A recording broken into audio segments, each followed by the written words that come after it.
221 is a result of an awful lot of hard work that a lot of people have done in the state. The county commissioners for the past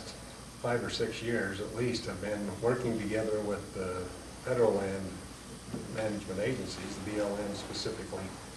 to do land use management plans in each county. In each of those counties, people, including commissions and all of the professional people in the BLM office, scientists and experts in each of the fields have been looking in great detail at what's out there on the land in the BLM. Looked at every section of the BLM in those counties, and if there are some things that are there already, roads, power lines, mining claims, mines, water troughs, all of those things that show that humans have had a presence, then the lands do not have a special classification. They're used and always have been and should continue to be used in the multiple use philosophy that has always been, since 1976, split in a decree, that has been the land management agency's decree on how to manage those lands. So all of this work that's been done at the county level and now at the state level is going to be codified so that we all understand in those land management plans, both at the county level and the state level, what the management is of those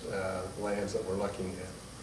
So SB 221 basically codifies all of that, and the state will have its own land use management plan, which will go forward and for a lot of years should be our plan as to how we're going to manage those sections in correlation with the BLM, and talks about the BLM's mandate to use multiple use philosophy and be able to continue to use those lands rather than have additional special designations that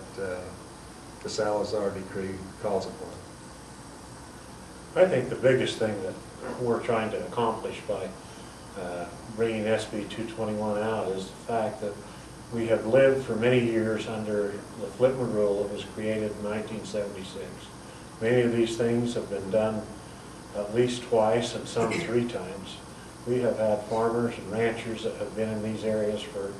70, 100 years working and bringing income off of the land as well as many other activities,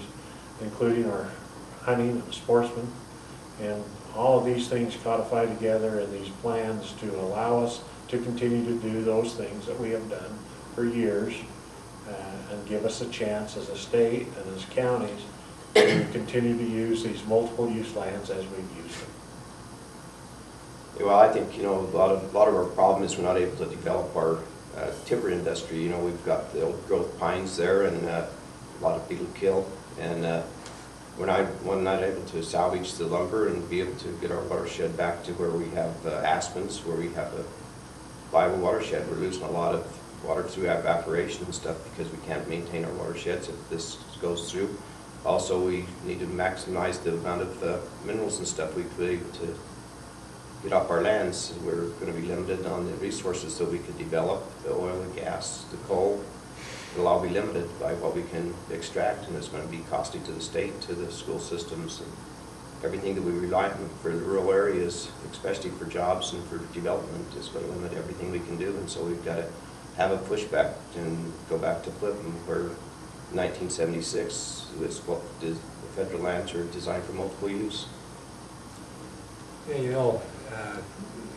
the federal government has spent millions of dollars doing these land management plans over the last several years in the state. And now they want to turn around and go back and do it again. And just from a standpoint of cooperation, all of those agencies, all of the counties that have worked closely together with the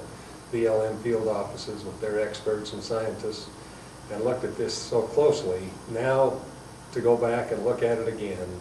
just because politically somebody thinks that we need to do that, is going to be extremely expensive, and it's going to be counterproductive, because the studies that have already been done with all of the experts and the political entities that have been involved was a very good, very extensive study, and the results of that study are going to be codified in this Senate Bill 221.